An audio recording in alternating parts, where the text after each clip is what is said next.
Hello viewers, today I was reading about how to turn Instagram business account to private account. For that, need to go to Instagram, go to profile, click on professional dashboard,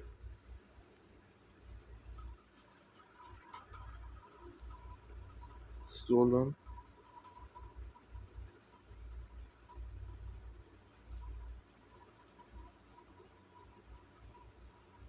Here you can see the settings. Click on the settings,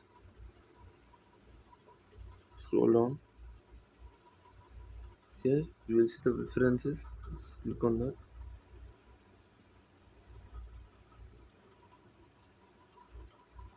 Here you can see the account switch type.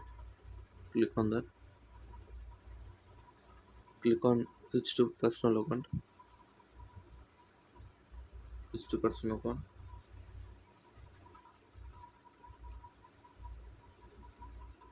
Again come back. Click on profile. Click on horizontal lines.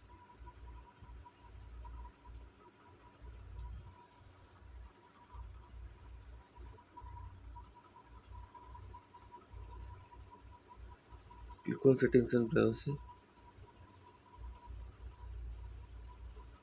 Click on account privacy. Click on private account. Switch to private account. Now your account was. Thank you.